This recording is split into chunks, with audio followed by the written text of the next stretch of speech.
Hi there, good morning. Well, I hope that you are well this morning. Thank you so much for joining me here this morning. Well, I don't know if this has ever happened to you or if it's just me, but sometimes you are asked to do something and you decline because you feel inadequate. You maybe just feel like you don't have what it takes to do what's been asked of you. Recently, that has been my case. I have been asked to do something and I declined out of absolute fear. And thinking, well, maybe somebody else can do it better than what I can do it. There's also been a thing that I have been doing for a while and I've stopped doing, if I must be honest with you this morning and must be real with you, and I've stopped doing it also because there's also a side of maybe feeling that let other people do it because maybe they can do it better than me. And you know, sometimes this is just what the enemy wants. He's wanting us to not do what God is wanting us to do because we are thinking to ourselves, somebody else can maybe do it. We're trying to find excuses. Well, there's a man in the Bible and his name is Moses. And he said something similar.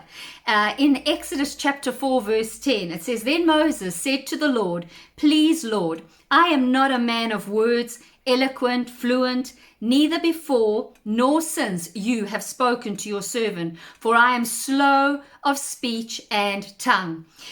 We know that just before this, in Exodus chapter 3, verse 10, we see God is sending Moses. And this is what he says to Moses. He says, "So now I am sending you to Pharaoh.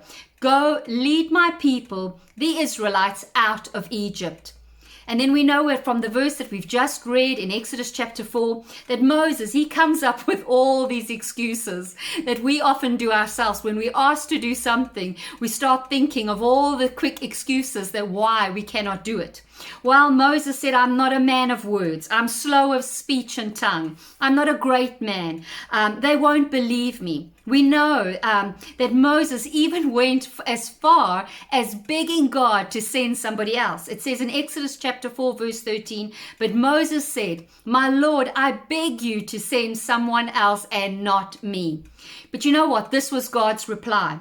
That he said to Moses, he said, "You can do it because I will be with you. Tell them I am who I am. I will be with you when you speak. I will give you the words to speak." I love that. I love Exodus as well. Chapter 4, verse 2. Just listen to this. It says, "And the Lord said to him, 'What's in your hand?' And he said," Moses, he said, "A rod." You know, I don't believe that God needed to ask Moses that question. God knew exactly what was in Moses' hands. But maybe Moses just needed that little reminder or maybe a bit of encouragement. God had put inside in his hand that rod. I want to ask you this morning, what has God put in your hand? It's all there, all that you need to fulfill the calling that God has placed on your life. God told Moses, we know if we carry on reading that, to throw the rod that he had in his hand onto the ground. And what happened? It became a snake. Moses, we know, ran away. Then God said to him, "Pick it up by the tail." And as Moses picked it up, it became a rod again. You know, you and I, we need to realize that what is in our hands may seem so basic to us, but when we throw it all in total surrender before God, and we pick it up as he tells us to pick it up, it becomes powerful and it becomes mighty. You know, in verse 5, God says, "Use it this way and people will believe. It will be a sign." Wow. Psalms 81 verse 10 also tells us, "Open your mouth and I will fill it." Open your mouth and I will fill it. You know, God is looking around and he's saying, "Who can I send? Who can I send? Who's going to be obedient? Who's going to do what I've asked them to do?" And this needs to be our response. "Here I am, send me. Here I am, Lord, send me." I want to encourage you today to take what has been given to you. Understand that it's not you going, but it's God that is sending you.